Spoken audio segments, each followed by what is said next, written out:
సభకు రండి చర్చిద్దాం. గోదావరి జలాలపై ప్రతిపక్షాలకు మాట్లాడే అవకాశం ఇస్తాం. ఇక్కడ గెలిచిన సెటిలర్లు కూడా ఏపీకి అనుకూలంగా పనిచేయరు. ముఖ్యమంత్రిగా నేనెందుకు సహకరిస్తా? చౌకబారు విమర్శలతో తెలంగాణ ఆత్మగౌరవం దెబ్బతీయద్దు. 10 ఏళ్లలో 960 టీఎంసీల నీటిని వినియోగించుకుని ఉంటే మరద జిల్లాలో వాటా అడిగే వాళ్ళం. మా తప్పిదాలేమిటో కేసీఆర్ చెప్పాలి. 2034 వరకు అధికారం మాదే. దేవాదులపై సమీక్ష అనంతరం విలేకరులతో సమావేశం.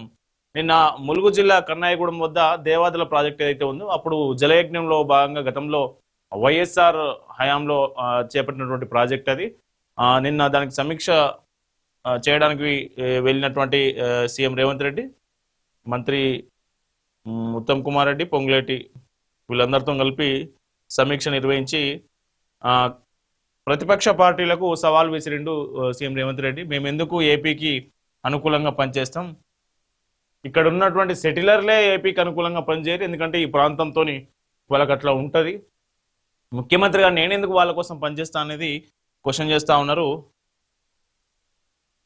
ఏపీతో ఎలాంటి భేషజాలు లేకుండా చర్చిస్తాం. చర్చలతోనే జల వివాదాలు పరిష్కారం అవుతాయని నమ్ముతా, లేదంటే న్యాయస్థానాల వరకు వెళ్తాం. కృష్ణా గోదావరి జలాల్లో హక్కులు కాపాడుతాం. తెలంగాణలోని ప్రతి ఎకరాకు తాగునీటిని ఇస్తాం. కాళేశ్వరం బీఆర్ఎస్ ఆస్తి కాదు. ప్రజల సొమ్ముతో కట్టిన 3 బ్యారేజీలను గాలికి వదిలేయం.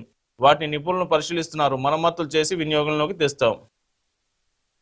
సో 3 బ్యారేజీలను కాళేశ్వరం ప్రాజెక్టు సంబంధించి అన్నారం, సుందిల్ల, మేడిగడ్డ ఇవైతే ఉన్నాయో వీటిలో 2 బ్యారేజీలు వాటికి పగుళ్ళు వచ్చి వాటికి నిర్వహణ మరమ్మతులు చేయాల్సిన అవసరం ఏర్పడింది. వాటికి కూడా మరమ్మతులు చేసి వినియోగంలో తెస్తామని చెప్తా ఉన్నారు. మరి ఇప్పటికే పుణ్యకాలం గడిచిపోతుంది, ఇంకెప్పుడు తెస్తారో తెలియదు.